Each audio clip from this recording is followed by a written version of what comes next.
आप सभी उस विश्व जगत निरंता की मीठी प्यारी संतान, मेरे आत्मीय बंधु और बहनें, आज यहाँ पर हमारे आदरणीय भाई ज्ञानचंद भाई जी और उनके समस्त परिवार की तरफ से यहाँ आमंत्रित हैं। परमपिता परमात्मा शिव, जिसके आने वाले दिनों में हम महाशिव जयंती मनाएंगे और महाज्योति परम ज्योति प्यारे पिता शिव पिता के शिव मंदिर में जाकर, चाहे ना हमें लंबी कतार में खड़ा होना पड़े, परंतु उनके दर्शन लाभ जरूर लेंगे और वरदान प्राप्त करेंगे। लेकिन वो महाज्योति, वो परमपिता परमात्मा जिसको हम ढूंढ रहे थे, जिन्हें हम पुकार रहे थे, वो महाज्योति परमात्मा तो अपने महावाक्यों के अनुसार, रामायण की चौपाई के अनुसार, जब जब होए धर्म अधीरा, तब तब लूं मैं मनुज शरीरा। रामायण में साफ शब्दों में ये चौपाई आती है, जब जब होए धर्म अधीरा, तब तब लूं मैं मनुज शरीरा। यानी कि संसार के अंदर जब जब धर्म की अति हानि होती है, तब परमपिता परमात्मा मनुष्य माना मनुष्य तन में आकर के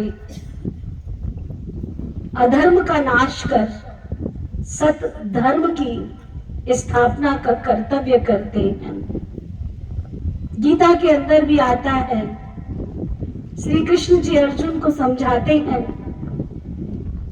यदा यदा ही धर्मस्य ग्लानिर्भवति भारतः अभ्युत्थानं तदात्मानं सृजाम्यहम्। जब जब धर्म की अति हानि होती है, तब तब मैं सृष्टि पर अधर्म का नाश कर सत धर्म की स्थापना करने आता हूं। हमारे ही हिंदू शास्त्रों के अनुसार कलयुग के 32 लक्षण हमारे शास्त्रों में बताए गए हैं कि जब ये 32 लक्षण संसार में दिखे तो समझ लेना कि परमपिता परमात्मा इस सृष्टि पर अपना कर्तव्य करके जाने की तैयारी में होंगे। उन 32 लक्षणों से भी ज्यादा लक्षण हमें आज के संसार में दिखाई दे रहे हैं, जैसे कि जब कलयुग अपनी चरम सीमा पर होगा तो भाई भाई के खून का प्यासा बन जाएगा। चारों तरफ त्राही त्राही होती है, आज मनुष्यता मानवता के लिए रोती है। मानव धर्म खत्म हो जाएगा, कन्याएं वर मांगने लगेंगी, पुड़ियों पुड़ियों अनाज बिकने लगेगा, चारों तरफ रक्त की नदियां बहने लगेंगी। नारी जो लक्ष्मी स्वरूपा थी, वो केशों का श्रृंगार करने लगेगी, अपने वर अपने आप ढूंढने लगेगी। क्या ये सारे लक्षण आज के संसार में हमें दिखाई नहीं दे रहे हैं? दिखाई तो क्या, अपनी चरम सीमा पर पहुंच चुके हैं। भारतीय संस्कृति के आदि संस्कार, देवताई संस्कारों से हम विमुख होते जा रहे हैं।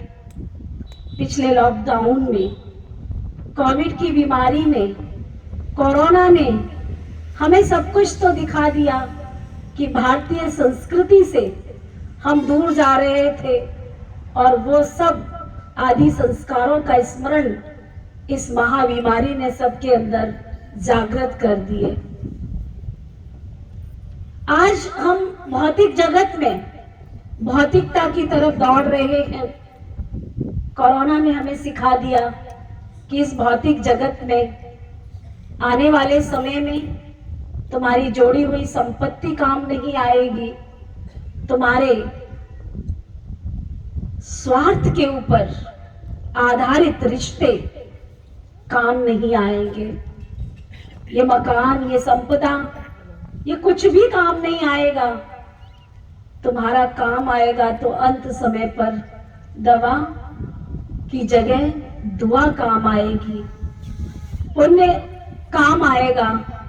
वो हम सब ने कोरोना की बीमारी में अच्छी तरह से अनपढ़ क्या, पढ़े लिखे क्या, समझदार क्या, धनवान क्या, ऑफिसर क्या, मिनिस्टर क्या, आईपीपी क्या, वीवीआईपी क्या, मंत्री क्या, एमएलए क्या, सबने इस कोरोना की बीमारी से इतना तो सीख ही लिया कि ऐसे समय पर जब हमारे दरवाजे पर कोई डोरबेल बजाता है, हमारी भारतीय संस्कृति के अंदर हम अपने मुस्कुराते हुए चेहरे से उनका वेलकम करते हैं।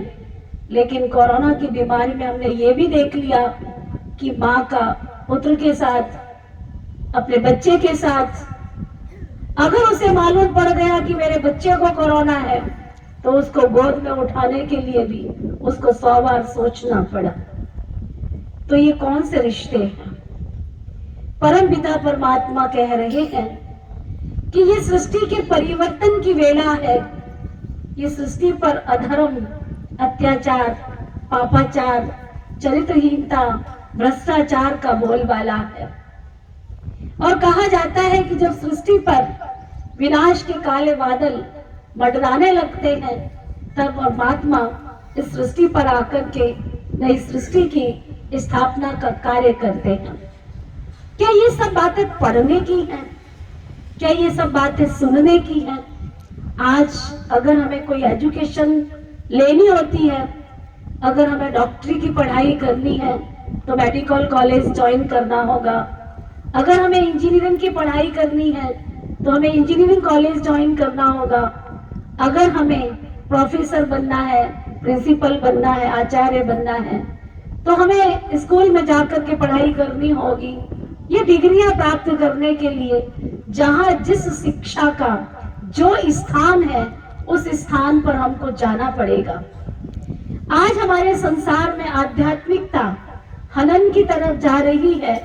उसकी पढ़ाई के लिए हमें क्या करना पड़ेगा? उसके लिए हमें आध्यात्मिक केंद्र ज्वाइन करना पड़ेगा और वहीं जाकर के हम उस पढ़ाई को सीख सकते हैं, समझ सकते हैं, अपने सत्य पिता की पहचान पा सकते हैं। अगर हम ये कहें कि दीदी जी हमें मालूम है कि कलयुग विनाश की चरम सीमा पर जा रहा है, मालूम है धर्म की अति हानि हो रही है, लेकिन क्या करें, हमारे पास तो फुर्सत नहीं है। क्या करें, हमारे तो कारोबार इतना है, सांस भी नहीं ले सकते हैं। क्या करें, क्या करें, क्या करें? ये तो ये हो गया कि बिल्ली को आता देख कबूतर अपनी आंखें बंद कर ले तो क्या कबूतर बिल्ली के पंजे से बच जाएगा? बच जाएगा? जो कहते बच जाएगा वो हाथ उठाओ।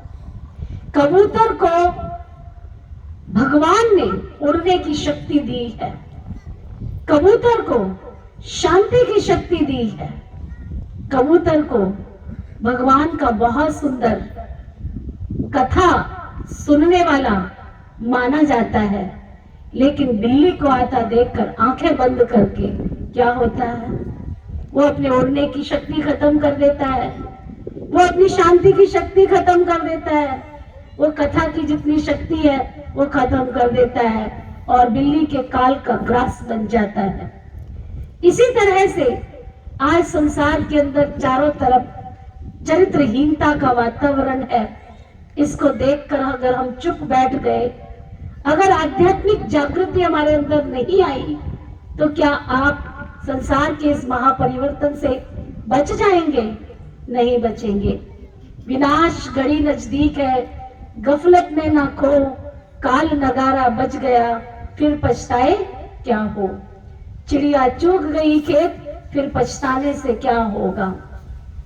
परमात्मा अपने बताए हुए महावाक्यों के अनुसार सन 1937 में प्रजापिता ब्रह्मा कुमारी श्री विश्वविद्यालय के द्वारा सृष्टि के परिवर्तन का कार्य शास्त्रों की कहावत के अनुसार अपना कार्य संपन्न 86 वर्षों से कर चुके हैं।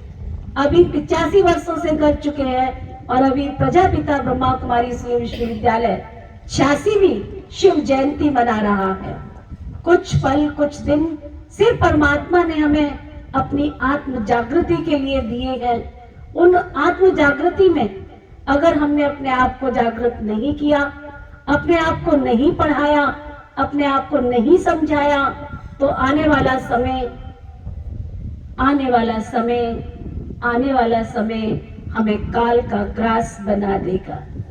और तब हम भगवान के आगे सिर्फ क्या कहेंगे, हे भगवान आप इस सृष्टि पर आए लेकिन हम आपको पहचान नहीं पाए। शास्त्रों में जहां कहां पर भी आप सभी यहाँ बैठे हैं, आप सभी ने सत्यनारायण की कथा सुनी होगी, लीलावती कलावती की कहानी सत्यनारायण को हम गुरुवार के दिन सुनते हैं, लेकिन हमने कभी ये नहीं समझा कि वो लीलावती कलावती कौन सी कहानी सुन रही थी और महाराज जी सामने बैठ करके कौन सी कथा सुना रहे थे। कथा में सिर्फ ये सुनते हैं कि लीलावती कलावती दो बहनें थी या जो भी स्त्रियां थी, वो कथा सुन रही थी और छोड़ करके चली गई थी, तिरस्कार किया था। और उस कथा के अंदर आता है कि लीलावती का जो पति था वो विदेश से यात्रा करके आ रहा था। साधारण वृद्ध तन में एक बुजुर्ग उनके जहाज के पास पहुंचते हैं और उनको पूछते हैं कि हे व्यापारी, इस तुम्हारे जहाज में क्या है। वो उस साधारण रूप में खड़े हुए उस ब्राह्मण जन को समझ नहीं पाता है और कह देता है इनको क्या पता। कहता लता पता। वो ब्राह्मण देश में खड़े हुए भगवान उनको कहते तथास्तु। वो जहाज डूबने लगता है, जब खोल के देखते तो सचमुच उसमें लता पता है। वो घबरा जाते हैं, उसकी पत्नी वहां से दौड़ती है। इधर लंबी चौड़ी कथा है, आपको मेरे से ज्यादा पता है, लेकिन उस कथा का सार क्या है? उस कथा का सार यही है कि वो जो सत्य नारायण की कथा चल रही थी, उस कथा को हमें जानना है। वो कौन सी कथा थी? वही कथा जो हमारे अमरनाथ जी में कहते हैं कि पार्वती जी को शिव जी ने अमर कथा सुनाई थी। वो कौन सी कथा थी जिससे पार्वती जी अमर हो गई थी? वो कौन सी कथा थी जिससे पाप नाश हो गए थे? और आने वाली शिव जयंती को हम या तो शिव के विवाह के रूप में मनाते हैं या फिर उनके जन्मदिन के रूप में मनाते हैं। लेकिन विचित्र सी इस पर्व के लिए अवधारणाएं बन गई हैं। शिव जयंती के दिन हम मंदिर में जाएंगे, क्या लेकर के जाएंगे? क्या लेकर जाएंगे? थाली सजाएंगे और उसमें क्या होगा? क्या होगा उसमें? है ना, कच्ची लस्सी होगी और बेलपत्र होगा और क्या होगा? अक का फूल होगा, है ना, धतूरा होगा, बेल होगा, ये सारी चीजें। अब आप थोड़ी देर के लिए आज यहाँ बैठे हैं ना, आज मुझे सत्य बातें बता करके जाना। जब मैं यहाँ पर आई, हमारे ज्ञानचंद भाई जी और हमारी वीरमती माता और उनका परिवार अकदतूरा भांग तो नहीं लेके आए। क्यों नहीं लेके आए? मैं तो शिव की पुत्री थी ना, ले आते ना। क्यों नहीं लेके आए? ले आते। क्या लेके आए? काजू, पिस्ता, बादाम, क्या कहने, गेंदे के फूल। थोड़े विचार करने की बातें हैं। आज हमारे ज्ञानचंद भाई ने यहाँ पे जलपान की व्यवस्था रखी है। बेर रखे हैं क्या बांटने के लिए? कच्चे बेर। आप में से कौन कौन है जो कच्चे बेर खाते हैं? कच्चे बेर। झूठ मत बोलना, झूठ मत बोलना, भगवान की सभा में झूठा हाथ मत उठाना। कच्चे छाड़ छाड़ के पक्के पक्के खाते हो और कच्चे कच्चे शिव जी पे चढ़ाते हो। करते हो कि नहीं करते हो? अच्छा चलो, आज मैं आपके गांव में आई हूँ और मैं कहूंगी मेरे को दूध पीना है। कच्ची लस्सी कौन कौन पिलाएगा बताना? सब पिस्ते वाला दूध लेके आएंगे मेरे वास्ते। लाओगे कि नहीं लाओगे? हाथ उठाओ। ले आओगे नहीं लाओगे? तो भगवान जी को कच्ची लस्सी पिलाना शर्म नहीं आती है? इनके पीछे राज है। एक परमपिता परमात्मा शिव, आज मैं आपको सुनाई देती हूँ। कुछ दिन पहले मैंने शॉर्ट में सुनाया था, आज भी ज्यादा लंबा तो नहीं सुनाऊंगी। हमारी अवधारणा बनी हुई है और हम उस रूप में शिव जी को देखते हैं, शंकर जी की प्रतिमा को। गौर से कभी देखी? तिलक राज भाई जी मेरे सामने बैठे हैं और तो मैं ज्यादा किसी को जानती नहीं हूं। तिलक भाई जी, शंकर जी की मूर्ति आपने बहुत प्यार से कभी देखी है कि हाथी जोड़ा है? मालूम है सत्य की सभा है, कहते मैंने सिर्फ हाथ ही जोड़ा है ना, देखा नहीं है उनको प्यार से। अब कमाल की बात होगी, अब मैं आपसे ओम शांति करूंगी तो आप कहेंगे बहन जी से मैंने खाली ओम शांति करी थी, जानता तो मैं हूं नहीं वो कौन है। कैसा लगेगा? ये तो अच्छी बात नहीं है ना। मेरे को रास्ते में तिलक भाई जी मिले, मैं कहूंगी ओम शांति भाई जी, फिर मैं कहूँ मैं तो नहीं जानती वो कौन से भाई जी थे, आकाशी कलर की कोई शर्ट पहने थे और कोई है ना, क्या बोलते हैं उसको, मेहंदी से क्या क्या क्या कौन सा कलर, वो पता नहीं, मैं जानती थी वो कलर कौन सा था, और एक काले से कलर की पैंट भी पहने हुए थे। कैसा लगेगा? कमाल है। मैं तो बहन जी के साथ चाय भी पी के आया था, मैं तो बहन जी के साथ बात भी की थी, उन्होंने मेरे लिए ऐसे कैसे बोल दिया कि मैं उनको जानती नहीं। अच्छा लगेगा? लगेगा? जो कहते लगेगा वो हाथ उठा। हमारे आदर्श है, देवता है, चाहे वो श्री राधे कृष्ण है, चाहे वो श्री लक्ष्मी श्री नारायण है, चाहे वो राम सीता जी हैं, चाहे वो शंकर जी हैं, हमारे आदर्श हैं। क्या हमें उनको प्यार से नहीं देखना चाहिए? क्या उनकी छवि को हमें निहारना नहीं चाहिए? केवल आरती का धुआं ही चढ़ाना चाहिए उनके ऊपर? आजकल तो देसी घी का दीपक भी कम ही जलाते हैं, धूप बत्ती अगरबत्ती काली धूप चलाते हैं जिससे घर में भूत प्रेत ना आवे, है ना। खुशबू वाली अगरबत्तियां तो चली गई, केमिकल वाली अगरबत्तियां जलाते हैं। तो प्यार से उस छवि को कभी निहारो। आज मैं आपको अपने अंतर मन की बात सुनाती हूँ। एक दिन नुमा शाम की वेला में मैं बैठी थी और अपने आदर्श श्री शंकर जी देवता की प्रतिमा को निहार रही थी। बड़ा विचित्र सा दृश्य मेरे सामने आया। बड़े ध्यान से सुनना। पीछे भाई जी पता नहीं आपस में कौन सी बात कर रहे हैं, मोबाइल में क्या देख रहे हैं। अर्जेंट कोई कॉल आया है भाई जी, सिलेटी कलर की शर्ट पहने हुए भाई जी, उनको मेरी सुनाई ही नहीं दे रही, मैं कुछ बोल भी रही हूँ। बड़े गौर से अभी मोबाइल में ही देखे जा रहे हैं। अच्छी बात है, सुनते हुए भी नहीं सुनना, सीखना हो तो इनसे सुनना सीखना। तो मैं उस छवि को अच्छी तरह से निहार रही थी, तो मैंने उसमें क्या देखा, वाह क्या सुंदर रूप है, बहुत प्यारा, आकर्षण में, बड़ी बड़ी आंखें हैं, बड़ा सुंदर, कहीं टेढ़ा बांका कुछ भी नहीं दिख रहा, बहुत सुंदर। देखते देखते मेरे मस्तक पर दृष्टि गई, सिर पर। उन्होंने भागीरथी पतित पावनी गंगा को, भागीरथी पतित पावनी गंगा को अपने सिर पर स्थान दे रखा था। कहां पर? चरणों में। कहां पर? अपने माथे पर, मस्तक पर। शरीर का सबसे पवित्र स्थान और सबसे ऊंचा स्थान कहां पर होता है? पैरों में या मस्तक पर? मस्तक पर। बड़ा सुंदर रूप लगा कि संसार की सर्वोत्तम प्रतिभावान आदर्श मूर्ति, उसने नारी शक्ति को भागीरथी के रूप में कहां स्थान दे रखा है? मस्तक पर। यत्र नारीस्तु पूज्यन्ते रमन्ते तत्र देवता। जिस घर में, जिस समाज में नारी की पूजा होती है, वो समाज हमेशा विकसित होता है, सदा खुशनुमा रहता है, वहां देवताएं वास करते हैं। भगवान ने नारी को यहाँ बिठाया, सिर पर बिठाया।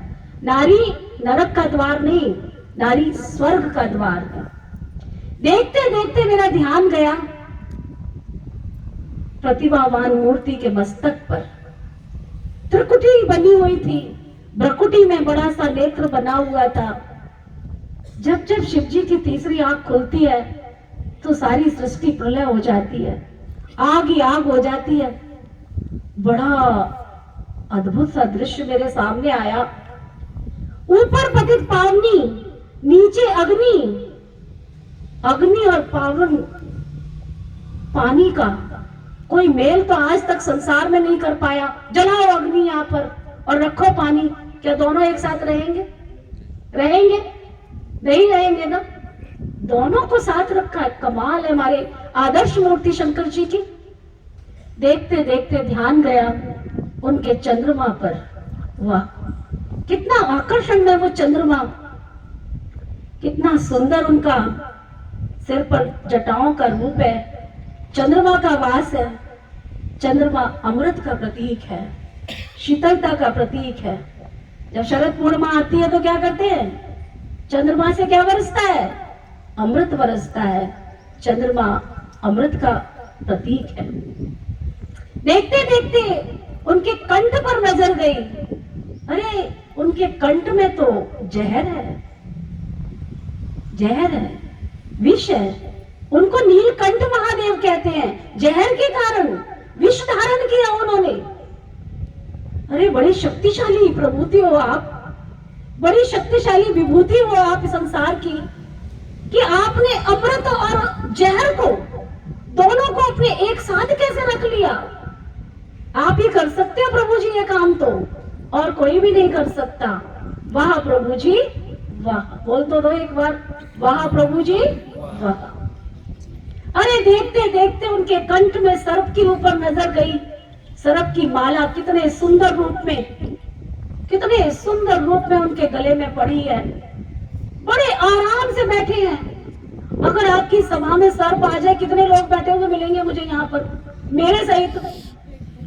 कितने? मेरे आदर्श गले में सर्प की माला डाल के बैठे हैं, मेरे आदर्श, मेरे पूजनीय। फिर मेरे नजर उनके गोद में बैठे हुए नन्हे से गणेश जी के ऊपर गई। अरे क्या कमाल है, गणेश जी की सवारी तो चूहा है।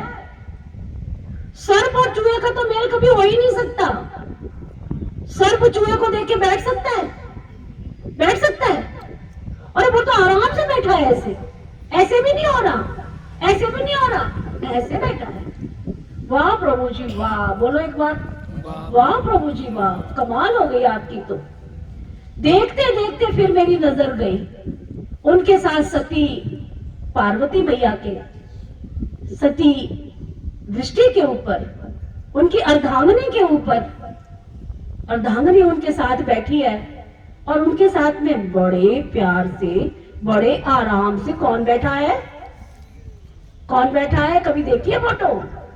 बड़े आराम से उनकी सवारी शेर बैठा है, बड़े आराम से। कोई हलचल नहीं है उसके पास, कोई दौड़ नहीं लगा रहा, खड़ा भी नहीं है। अगर अकेली पार्वती मैया होती है ना, सती होती है ना, तो वो शेर पर बैठे हुए दिखाते हैं। लेकिन वो शंकर जी के पास बैठी है तो शेर उनके पास बिल्कुल शांति से बैठा है। और फिर दूसरी तरफ दृष्टि गई तो हमारे शंकर जी की सवारी बैल भी उनके पास बड़े आराम से बैठे हैं। बड़े गजब की बात हो गई ये तो। न शेर न बैल दोनों एक साथ नहीं रह सकते। रह सकते? रह सकते? ये तो कमाल की चीज हो गई ना। क्या मैनेजमेंट है, कमाल का मैनेजमेंट है, कमाल की शक्ति है। ऐसी शक्ति किसने दी होगी उस विभूति को? तो उनके सामने शिवलिंग रखा हुआ है और शिवलिंग में उनका ध्यान है। कभी भी शंकर जी की मूर्ति को हमने चलते फिरते नहीं देखा। शिव जी के ध्यान में बैठे हैं, ध्यान मगन।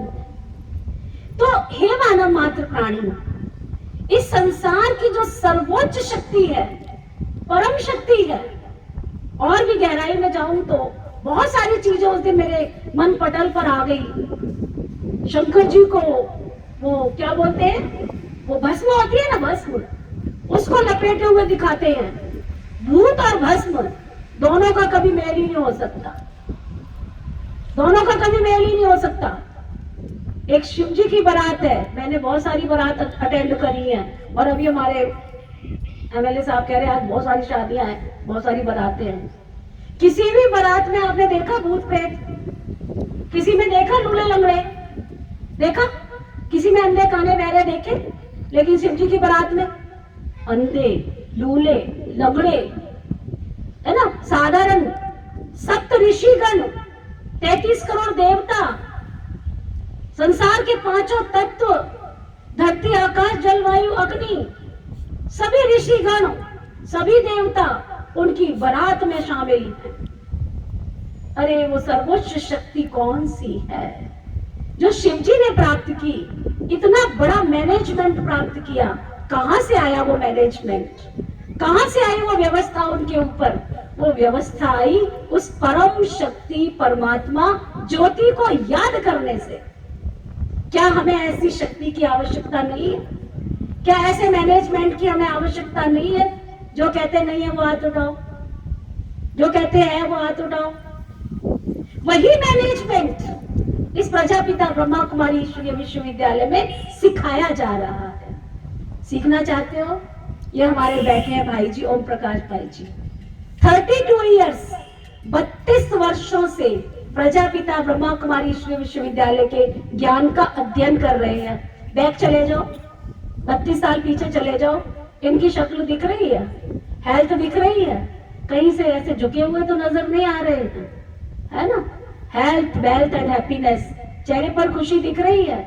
आप पिछले 1 वर्ष पहले ही प्रिंसिपल की पोस्ट से रिटायर हुए हैं, रिटायर्ड पर्सन बैठे हैं। ऐसी शक्ति किसने दी है? ये आध्यात्मिक शक्ति परमात्मा ने दी है, उसके ध्यान ने दी है।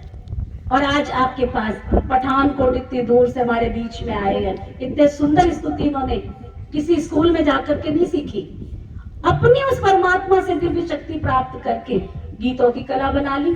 गीतों के द्वारा संसार को संदेश दे रही है जो इन्होंने पाया। अद्भुत गुणों की खान है। यूट्यूब चैनल खोलना ओम प्रकाश जी के नाम से, बड़े सुंदर सुंदर गीत मिलेंगे, नाचते रहोगे, नाचते रहोगे।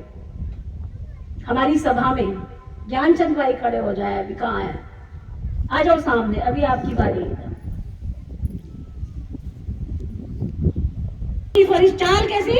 फरिश्तों की चाल है। इनसे कोई हाल चाल पूछेगा ना तो ये बोलेंगे हाल खुशहाल है। बोलो खुशहाल है, चाल फरिश्तों की चाल, फरिश्तों की चाल है। काल पढ़े रो पढ़े। आज इनको प्रजापिता ब्रह्मा कुमारी श्री विश्वविद्यालय में कितने वर्ष हो गए? 17 में गया था। हाँ, 17 से 6 मिनट पहले लगा हुआ था। हाँ, फिर एक्यूरेट अकाउंटेंट है ना, इसलिए बिल्कुल एक्यूरेट हिसाब बताएंगे आपको। 4.5 हाँ, 4.5-5 साल हो गए हैं। ऐसे नहीं बोला 5 साल, झूठ बोलना नहीं सिखाती ब्रह्मा कुमारी श्री विश्वविद्यालय। सत्यमेव जयते, सत्य की हमेशा जीत होती है। हमारे अकाउंटेंट साहब ने बिल्कुल एक्यूरेट हिसाब बताया। 4.5 साल इनको प्रजापिता ब्रह्मा कुमारी ईश्वरीय विश्वविद्यालय में आते हुए हो गया है। और सुबह 5 बजे, 4:45 बजे प्रजापिता ब्रह्मा कुमारी श्री विश्वविद्यालय में आप पहुंच जाते हैं, नहा धो करके, सैर करके नहीं, गंदे कपड़ों में नहीं, बिना नहा के नहीं, 5 बजे पहुंच जाते हैं। 5 बजे से लेकर के 6 बजे तक रीढ़ की हड्डी को सीधा रख के, सीधा बिल्कुल। मैं कई बार झांक के देखने जाती हूँ, सो तो नहीं रहा भाई, कहीं झुटके तो नहीं मार रहा। लेकिन मैंने देखा बाबा के कमरे में, तिलक भाई आपने देखा ना मेडिटेशन रूम, बस उसमें सीधा नैन से नैन मिलाकर तुझे देखता रहूं, तुझे देखता रहूं, तुझे देखता रहूं, 1 घंटा। और उसके बाद अपना प्यारे बाबा का घर प्रभु अनुभूति भवन आप सबके तन मन धन के सहयोग से, शुभ भावनाओं से बन के तैयार हुआ। तो वहां टेरेस गार्डन बनाया, टेरेस गार्डन, छत पर बगिया बनाई है। तिलक भाई ने देखी ऊपर जाके, देखी ना? हाँ, इतनी सुंदर बगिया। शुरू में मुझे 6 महीने तो लगे इनको सिखाने में, और इनको जब मैं सिखाती थी ना, मानव मात्र स्वभाव प्राणी है, ईगो आ ही जाता है, मैं नहीं जानता क्या, जानता हूं। लेकिन कभी इन्होंने मेरे सामने आंख नहीं मिलाई, कभी जोर से नहीं बोला जी दीदी, जी दीदी, जी दीदी, जी दीदी के अलावा कभी इन्होंने कोई शब्द नहीं बोला। आज इनकी बगिया का आप रूप देख करके आओ। मैं गई भी नहीं हूं ऊपर, कितने दिन हो गए, और वो बगिया क्या, पूरा टेरेस, कहीं आपको धूल मिट्टी भी नहीं मिलेगी।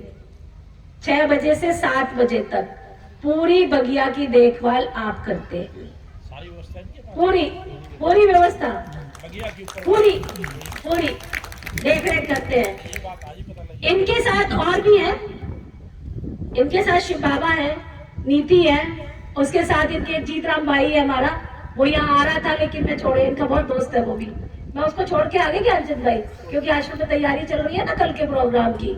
हाँ, तो मैं उसको छोड़ के आ गई, मैंने कहा तुम्हारी तरफ से मैं हाजिरी लगा के आ जाऊंगी।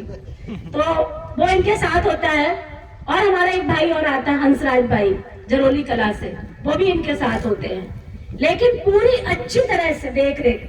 अब मुझे नहीं पता क्या गुड़ाई करनी है, क्या करना है, कैसे करना है, पानी पूरा 1 घंटे तक पूरा पौधों को दृष्टि देकर आते हैं।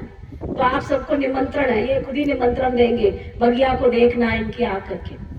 फिर 7 से 8 बजे तक जो हमारी मॉर्निंग क्लास होती है, गॉडली प्रवचन होते हैं, वो प्रवचन सुनते हैं, और 8 बजे फिर 1 मिनट भी मैं इनको रोकती नहीं हूँ।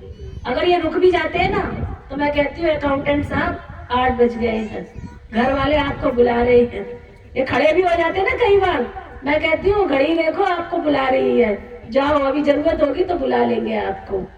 तो जब मैं यहाँ पर आई तो इनके छोटे भाई जी आए सामने, और इनकी छोटी भाभी जी। मैंने कहा ये बड़े भाई और ये बड़ी भाभी है? कहते नहीं ये छोटे हैं। मैंने कहा ये है राजयोगी जीवन की कमाल, बजाओ इनके लिए ताली। ब्रह्मा कुमारी ईश्वरीय विश्वविद्यालय health, wealth and happiness, healthy wealthy life देता है, स्वास्थ्य देता है, खुशी देता है, संपत्ति देता है। तो मीठे भाई और बहनों, इस ईश्वरीय विश्वविद्यालय के अंदर राजयोग की विधि सिखाई जाती है। क्या आप सभी सीखना चाहेंगे? क्या उसकी झलक देखना चाहेंगे? तो अभी सीधे होके बैठ जो ज्ञान चल रहे, अभी थोड़ी देर के लिए। ये तो 1 घंटा बैठते हैं, लेकिन मैं आपको 1 घंटा नहीं बिठाऊंगी। आपको सिर्फ कितनी मिनट बिठाऊं? कितनी मिनट बैठना चाहेंगे? 2 मिनट कि 5 मिनट? 5 मिनट? अच्छा चलो, बिल्कुल मोबाइल फोन को शांत कर देना,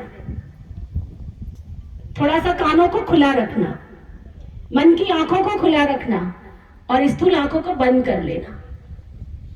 कौन आ रहा है, कौन जा रहा है, कौन आपको बुला रहा है, बाहर के कानों को बंद कर अंदर का नाद सुनना, अंदर की आवाज सुनना। 2 घड़ी बैठ जाओ, कुछ बातें कर लो अपने आप से।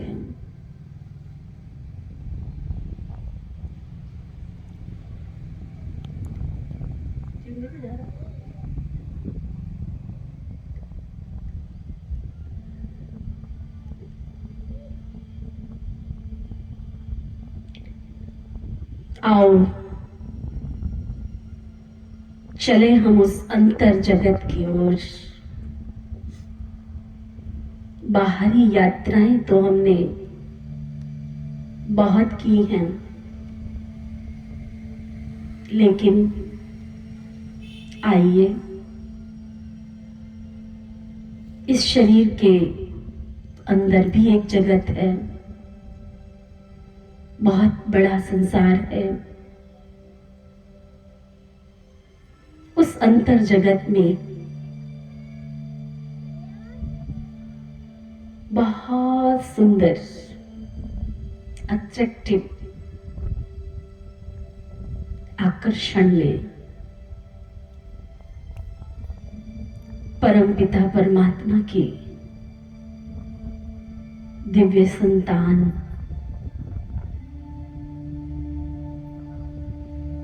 ज्योति बिंदु आत्मा की एक सुंदर सी प्यारी सी छवि है। वो ज्योति सा बिंदु कितना है प्यारा, अजब सितारा, साहिब ज्यादा नो लगता, सबसे प्यारा। उस अजर अमर अविनाशी चैतन्य शक्ति के पास मन है जो सोचने का कार्य करता है, बुद्धि है जो जजमेंट करती है, निर्णय करती है। मन के सोचने पर, बुद्धि के निर्णय करने पर हम जो कर्म करते हैं वो संस्कार बन जाते हैं, संस्कृति बन जाती है। मन, बुद्धि और संस्कार का एक सुव्यवस्थित स्वरूप अजर अमर अविनाशी में शुद्ध पवित्र चैतन्य पॉइंट ऑफ लाइट ज्योति बिंदु आत्मा हूं। मैं शांत स्वरूप हूं। प्रेम, खुशी,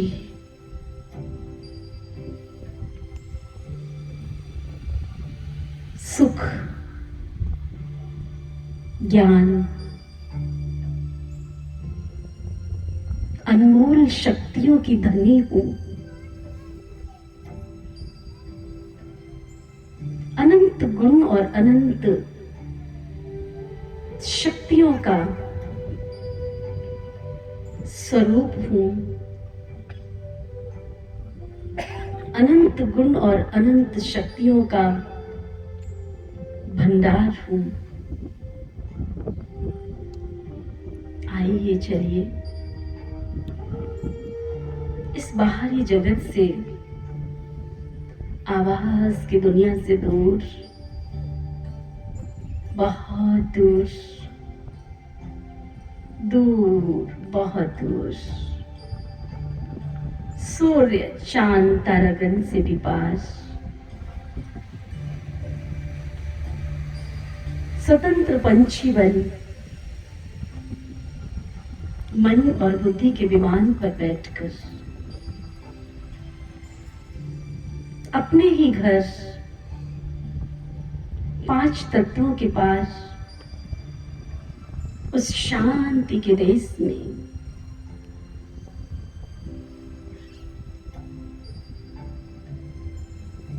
परम धाम में मैं दूर, बहुत दूर उड़ती जा रही हूं अपने घर की ओर। एक प्यारा सा आकर्षण मुझे अपनी ओर खींच रहा है, दूर, बहुत दूर। ये शांति की दुनिया, ये परम धाम जहां सुनहरा प्रकाश ही प्रकाश है, शांति ही शांति है। इस शांति के देश में मेरा पिता, प्रभु पिता, परम पिता परमात्मा निवास करते हैं। मैं अपने दिव्य चक्षुओं से अपने पिता की ओर आकर्षित होती जा रही हूँ। धीरे धीरे अनंत गुण और अनंत शक्तियों के स्वामी परम शक्ति की परम ऊर्जा, परम प्रकाश, तेजों में प्रकाश, गुण और शक्तियों के रूप में मेरे चारों तरफ उतर उतर कर आ रहा है और मेरे चारों ओर एक प्रकाश का आभा मंडल बनता जा रहा है। मैं एक प्रकाश का पुंज बनती जा रही हूँ। परमात्मा के दिव्य गुण और दिव्य शक्तियां मेरे अंदर समाती जा रही हैं। मैं भी गुण संपन्न, शक्ति संपन्न बनती जा रही हूँ। शांति के देश की वासी, शांति पिता की, शांति के सागर की संतान, शांति की शक्ति से धनी, शांति के स्वरूप में, शांति के स्वधर्म में, शांति का अवतार बन पुनः भ्रकुटी की कुटिया में स्थित होती जा रही हूँ। एक न्यारी, एक प्यारी, एक अलौकिक शांति का अनुभव कर रही हूँ। शांति, एक अलौकिक आनंद का अनुभव कर रही हूँ। आनंद, आनंद, आनंद, आनंद से चली सच्चिदानंद की ओर, उस परम आनंद का अनुभव करते मैं परमानंद बनती जा रही हूँ। यही मेरा अस्तित्व है, यही मेरा स्वरूप है, यही मेरा धर्म है और यही मेरा कर्म है। मैं शांति की अनुभूति कर शांति के महासागर में डूबती जा रही हूँ। यह अलौकिक आनंद ले लो आज, अभी, इस पल।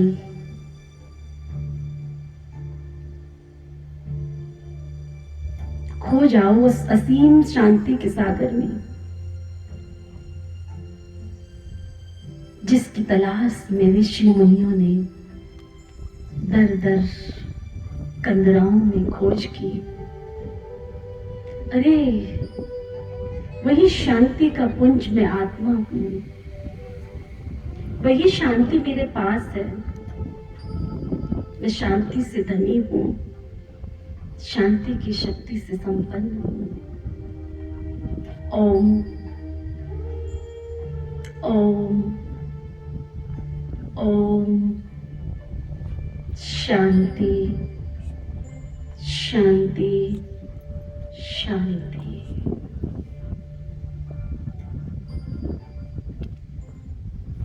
ओम शांति। हाँ, दोनों हाथों को, हथेलियों को आपस में पकड़ेंगे और अपने मस्तक को अपनी आंखों पर लगाएंगे।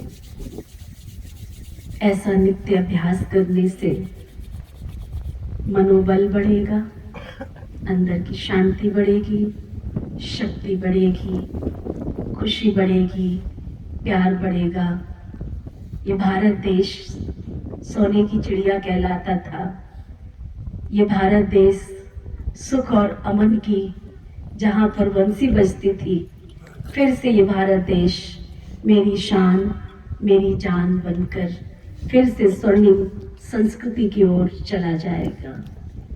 तो आइए इस महाशिवरात्रि के पावन पर्व पर हम सब ऐसी शांति का अभ्यास करें, नित्य अपने घर में अभ्यास करें।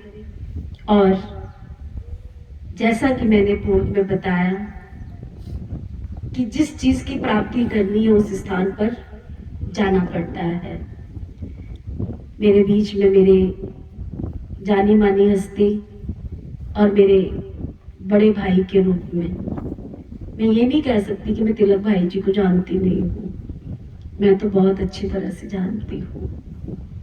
आप हेल्पर सोसाइटी से अपना एक छोटा सा इन्होंने कार्य शुरू किया और आज ऐसा कार्य कर रहे हैं कि आई वेल में इनको कौन याद नहीं करता।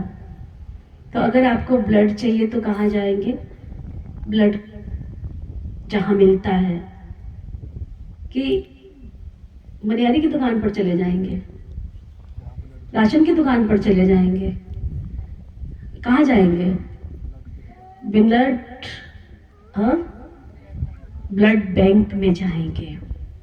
और उस ब्लड बैंक में मालूम है तिलक भाई जी, आपके ब्लड बैंक में हिंदुओं के लिए अलग, मुसलमानों के लिए अलग, ऐसा कुछ है? ऐसा कुछ नहीं है। बच्चा जब पैदा होता है उसी लाल रक्त के साथ पैदा होता है, उन्हीं 5 कर्म इंद्रियों के साथ पैदा होता है। इसलिए प्रजापिता ब्रह्मा कुमारी श्री विश्वविद्यालय एक मत, एक धर्म, एक राज्य, एक कुल, एक भाषा, धर्म और राज्य सत्ता एक के हाथ में हो, ऐसे राज्य की स्थापना के कर्तव्य में लगी हुई है। आइए हम सब मिलकर के भी आगे बढ़े। एक अकेला थक जाएगा, मिलकर बोझ उठाना, साथ ही हाथ बढ़ाना। तो कल आपके ही शहर में शाहबाद में प्रभु अनुभूति भवन के नाम से बहुत सुंदर भवन बनकर तैयार हुआ है और मैं चाहूंगी कि आप सभी उस भवन में जरूर आए। आप सबके लिए उस भवन में शांति का अनुभूति कक्ष बना हुआ है, ज्ञान कक्ष बना हुआ है, सम्मेलन कक्ष बना हुआ है, भंडारा बनाने का भंडार गृह बना हुआ है, शांति से बैठने का स्थान बना हुआ है और तो क्या, अगर बगिया में सैर करनी है तो टेरेस गार्डन भी बना हुआ है। तो कल 20 फरवरी सुबह 8:30 बजे उस प्रभु अनुभूति भवन का ओपनिंग सेरेमनी है, उद्घाटन कार्यक्रम है। तो उस कार्यक्रम में आप सभी तहे दिल से, आप ये नहीं सोचना इतने सारे आ जाएंगे तो वो बैठेंगे कहाँ, हाँ, दिल बड़ा होना चाहिए, जगह तो कहीं भी मिल जाएगी, चलेगा, ठीक है ना, क्योंकि कल बहुत लोग आने वाले हैं। और मैंने बाहर टेंट नहीं लगाया है, मैं आपको बता दूं, क्योंकि मैं ये साबित करना चाहती हूँ कि भगवान का भंडारा भरपूर, बोलो, भगवान का भंडारा भरपूर और काल कंटक सब दूर। तो आप सबको वहां पर कल ब्रह्मा भोजन भी मिलेगा, लेकिन पहले आओ और पहले पाओ। तो जो पहले आएगा उसको स्थान मिल जाएगा। इसलिए मैंने कोई सीट मुकर्रर नहीं की है कल, वहां पर कोई स्लिप नहीं लगी हुई है वहां पर। चाहे गरीब आओ, चाहे अमीर आओ, चाहे आईपी आओ, चाहे वीआईपी आओ, सबका घर बनाया वो, इसलिए सबको बैठने का अधिकार है। जो नीचे बैठ सकते हैं वो नीचे बैठेंगे, जो नीचे नहीं बैठ सकते उनके लिए ही सिर्फ चेयर्स है वहां पर, ठीक है। और उस उद्घाटन करने के लिए हमारे इस विश्वविद्यालय के दिल्ली परिस्तान, दिल्ली जिसको परिस्तान बोलते थे, स्वर्ग की नगरी बोलते थे, उस दिल्ली से हमारी डायरेक्टर, हमारी आशा दीदी जी उसकी ओपनिंग के लिए आ रही हैं, जो कि इंटरनेशनल मोटिवेशनल स्पीकर हैं। उनके दर्शन करने का लाभ आप सबको टाइम से आएगा, आएंगे तो मिलेगा, क्योंकि वो थोड़े समय के लिए हमारे पास आ रही हैं अपने बिजी शेड्यूल में से। और वो ऐसी शख्सियत है जिसने मेरे जैसी हजारों हजारों कन्याओं का जीवन का नव निर्माण किया है। लाखों लाखों ऐसे मनुष्यात्माओं को ज्ञानचंद भाई जैसा जीवन बना करके दिया है, ओम प्रकाश भाई जैसे का जीवन बना करके दिया, ऐसे लाखों लाखों आत्माओं का। अगर आप उनकी दृष्टि का पात्र बनना चाहते हैं तो पहले आना, पहले सीट पाना, पहले दर्शन पाना। ओके, ओम शांति। फिर से हमारे ज्ञानचंद भाई जी, भीमवती माता, नेहा बहन, परमिल भाई और इनका भतीजा नाम मुझे मालूम नहीं है, और इनके भाई जी का भी नाम नहीं मालूम क्योंकि मेरे से पहली बार मिल रहे हैं, और पहली बार जब मिलते हैं तो नाम थोड़ी पता होता है। तो आप सभी का कल नामकरण भी हो जाएगा वहाँ, इसलिए सब अपना नामकरण कराने के लिए भी आ जाना, ठीक है? ओके, ओम शांति शांति शांति। अभी हमारे ओम प्रकाश भाई जी एक सतगुरु का बहुत प्यारा गीत आप सबके सामने रखेंगे और उसके पश्चात आपको प्रसाद मिलेगा, ठीक है? ओके, ओम शांति। तिलक भाई जी कुछ बोलना चाहेंगे? ठीक है, ठीक है, साथ ही हाथ बढ़ाना। आता इसमें आना था।